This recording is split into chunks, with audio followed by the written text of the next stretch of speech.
De Yaoundé à Roland-Garros, aujourd'hui à Bercy. Yannick Noah est une véritable légende à la fois du sport, bien sûr, de la musique maintenant, mais bien au-delà, évidemment, de ce qu'il représente aujourd'hui, classé français et personnalité la plus aimée ici même par des sondages. Merci Yannick Noah d'être ici. On va regarder quelques images, c'est le dernier clip, Yannick Noah avec MC Solar, avec Zazie, pour chanter finalement la lutte contre le sida. Hein. C'est avec Solancy, c'est la musique et c'est aussi l'engagement. Oui, la musique au service des causes. Il faut voir à travers la musique, à travers ce média, exprimer des choses. Et c'est vrai que c'est de temps en temps, c'est important aussi, à travers la musique, de se rendre un petit peu utile. Et là, en l'occurrence, c'est pour l'association Solancy, très chère à Z. Et la chanson, elle dit on ne peut pas tout changer, mais peut-être qu'une chanson peut faire bouger les choses. Oui, la chanson ne peut pas tout faire, bien sûr, mais au moins peut-être réveiller des sensibilités. Et même si on traite de sujets graves, on peut le faire dans la joie et la bonne humeur.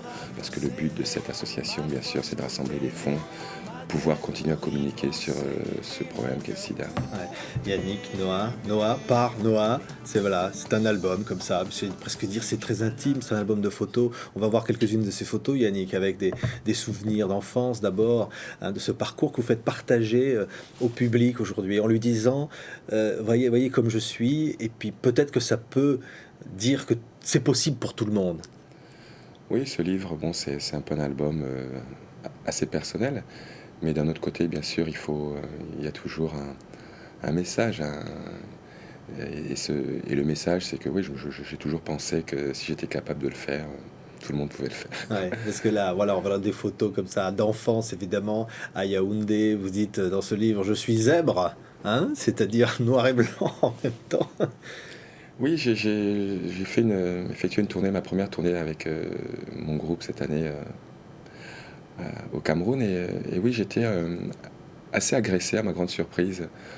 Parce que ben là j'ai découvert que ben, du coup j'étais perçu comme un Français blanc quoi. Et, euh, et je me suis dit mais attends mais c'est incroyable. Alors en France je suis plutôt perçu comme un mec de couleur noire et puis ici je suis plutôt perçu comme un blanc.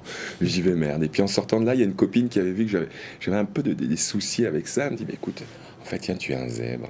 Je trouvais ça très bien. J'ai gardé ça. Je suis un Regardez zèbre. le petit zèbre là sur une photo d'identité Ouais, comme ça. Hein. c'est Alors, un blanc avec des lignes noires ou un noir avec des lignes blanches. ouais. Voilà, Et il rêvait à suivant quoi le cas. petit Yannick comme ça à cette époque, évidemment. Oh, mais moi j'étais heureux, j'étais heureux. On vivait dans la nature au Cameroun, une enfance joyeuse, chaleureuse, beaucoup de sport. Papa qui faisait beaucoup encore un peu de foot, du tennis. Maman qui était dans l'équipe du Cameroun de basket et qui jouait aussi au tennis. Beaucoup de sport, voilà, au milieu de la nature. Ah, ces photos magnifiques, on les découvre pratiquement pour la première fois. C'est l'album de famille, hein. Il y a une partie ouais, qui est l'album de famille, ouais, on voit avec mes petites sœurs, là c'est à la maison.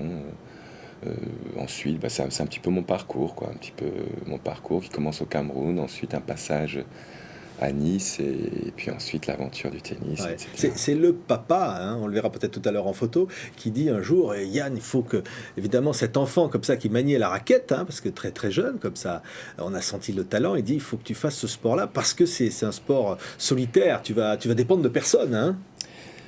C'était pas pour ça qui me poussait, mais il me disait juste que j'avais une chance de pouvoir. Et mon père m'a toujours mis l'accent sur la chance que j'avais dans un premier temps, effectivement, de jouer et de faire un sport individuel.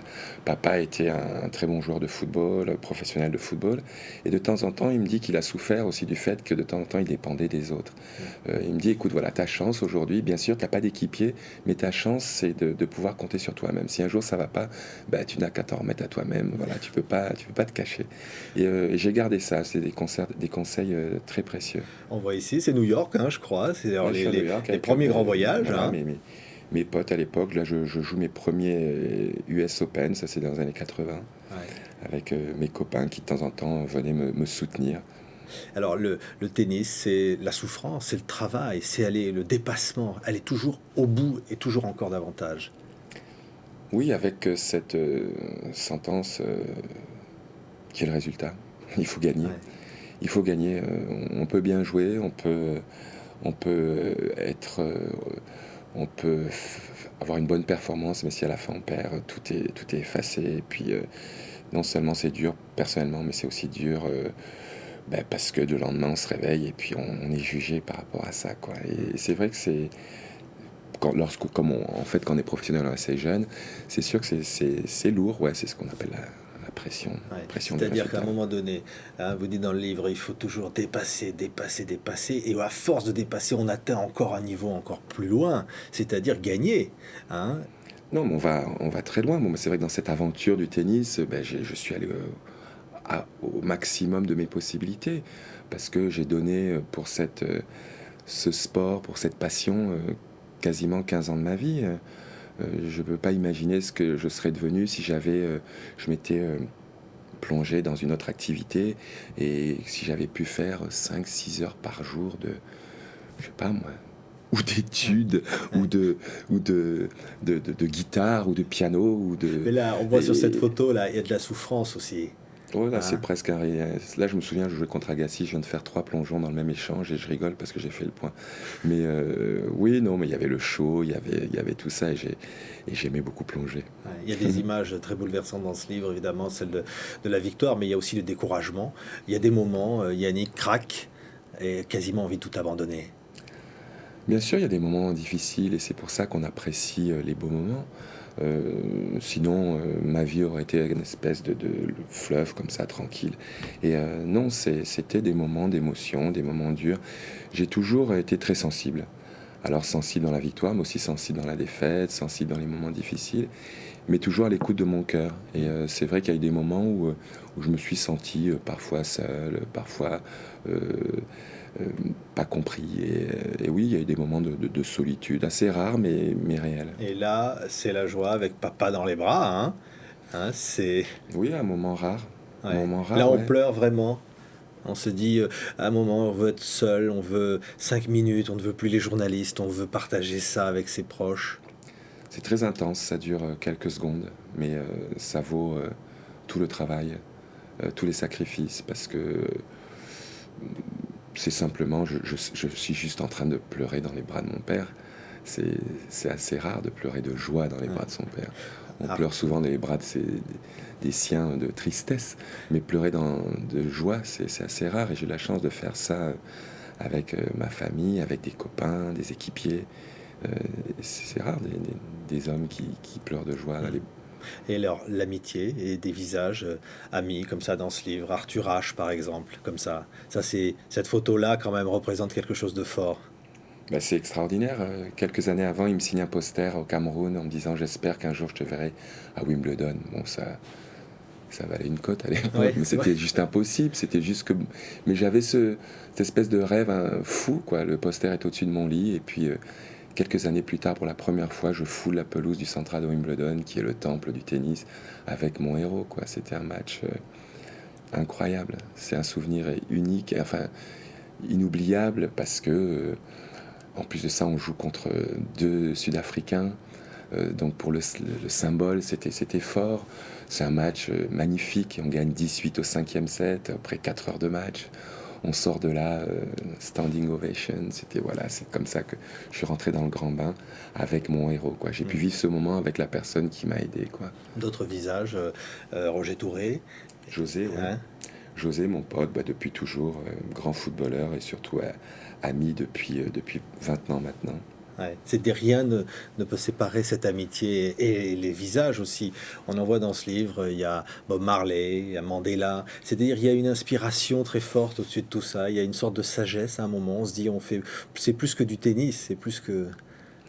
Oh, je me compare pas, oui, ce sont mes héros, ce sont des gens qui m'ont inspiré au quotidien, par leur mode de vie, par ce qu'ils ont fait, par leur parcours, par cette sagesse, par cette compassion, et le combat pacifique. Pour moi, ce sont des guerriers pacifiques, et j'aime bien ce terme guerrier pacifique. Et Mandela, c'est un guerrier pacifique, et Bob Marley était un guerrier pacifique. Ouais. Bob Marley, évidemment, c'est la musique. Hein. On va passer à la musique. C'est tout jeune comme ça, la guitare aussi, à côté de la raquette. Hein. Bon, la guitare, j'étais très vite frustré. J'ai emmerdé beaucoup les gens qui étaient autour de moi parce que j'ai toujours du mal à enchaîner les accords. Mais ouais, c'était une espèce de rêve fou, la musique, le fantasme, quoi. Ouais, c'est d'aller sur ce fauteuil comme ça, hein, Pierre Import, vous dites dans le bouquin, comme ça, les Ouais. premiers accords de guitare. Les C'est accords de guitare, mes premiers meubles, mon premier studio près de la Porte d'Auteuil parce qu'il fallait être près de Roland Garros. Et puis oui, c'est vrai que déjà, j'avais besoin après l'entraînement, après le boulot, d'aller me vider la tête. Et c'est vrai que la musique m'a beaucoup aidé pour ça. Euh, et bon, à l'époque, j'ai ma première guitare. Euh, je plaque quelques accords. Et puis, je crois que 25 ans après, je plaque toujours les mêmes, quoi. ouais, et même à Bercy, hein, c'est-à-dire que c'est le triomphe comme ça, des chansons maintenant qui sont avec la rencontre avec Robert Goldman, et puis maintenant des tubes comme ça, des chansons qu'il faut partager, qui disent aux gens oser. Il y a une chanson, c'est oser finalement. Il faut tout oser dans la vie, Yannick Noah. C'est ça le message. Ouais, il y a un moment, faut y aller, quoi. Il faut croire en soi. On a tous à l'intérieur de nous des possibilités, un potentiel. La seule chose, c'est qu'on a souvent peur. Et la crainte, la peur, c'est vrai que nous ralentit beaucoup. Et parfois nous empêche de vivre des choses merveilleuses qu'on aurait pu vivre. Je veux croire on a tous la possibilité. Je suis bien passé pour savoir. Je veux dire, je vis une vie que j'ai choisie, libre. J'ai vécu vraiment des choses fortes. J'aurais peut-être pu vivre d'autres choses, mais j'ai vécu des choses fortes. Et je souhaite aux gens de pouvoir aussi le vivre. Et dans ces moments de joie, on a envie de partager, d'amener les gens avec nous. Et dans cette chanson, oui, c'est quelque chose qui est venu souvent dans ma carrière, surtout de capitaine, où je motivais les uns et les autres en disant mais vas-y, tu l'as à l'intérieur de toi, c'est possible. Et puis pour terminer, oui, je pense sincèrement que si je l'ai fait, tout le monde peut le faire, quoi. Si je l'ai fait tel que je l'ai fait, c'est possible. Je n'avais pas plus de talent que ça comme joueur de tennis. J'avais pas plus de talent que ça en tant qu'interprète. Mais par contre, j'ai vécu ces deux aventures à fond.